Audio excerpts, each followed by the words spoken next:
好啦 ，Ivy 嘅最後一程，我而家送佢。冇噶啦，最後一次噶啦，比上次一次更加一次最後啦。Andrew 都係咁樣噶。Andrew 8年冇嚟過機場。咁而家咩？你冇急8年去過3號機場啫，係嘛？唔係喎，真係8年冇嚟過機場。咁有咩感想啊？唔係講笑。你幾時整隻牙咧？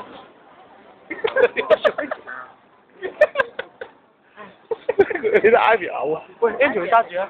我覺得我發覺次啲人喂唔得啊，個咪喺依度啊，千祈唔可以咁撳，因為嗰次嗰隻好聽，一定要撳啊，因為個咪喺呢個位啊。哦好。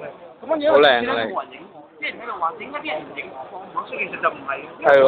揸機，但我覺得 Andrew 咧個人咧就係非常之勁嘅對於影嘢方面，所以佢好憎，所以 Ricky 滿晒啲瘡啦嘛。Ricky 話咩有你上鏡冇我上鏡，我而家就上鏡俾你睇，我話你聽。咁梗係㗎啦，呢樣嘢。呢樣嘢係一定㗎啦。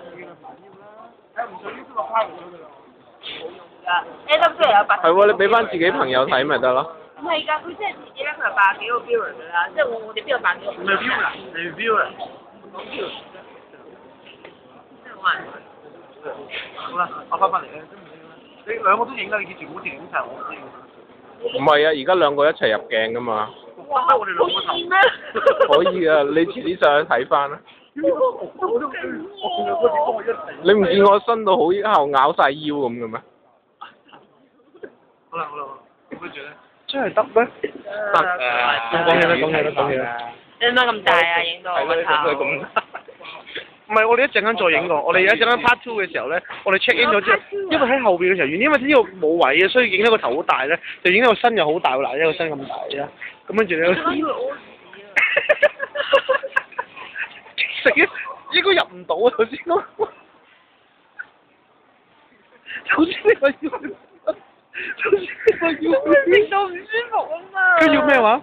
陣間要去飲咖啡。跟住咧？跟住就入 custom。跟住就睇下有冇嘢賣。好啦，我 stop 咗先。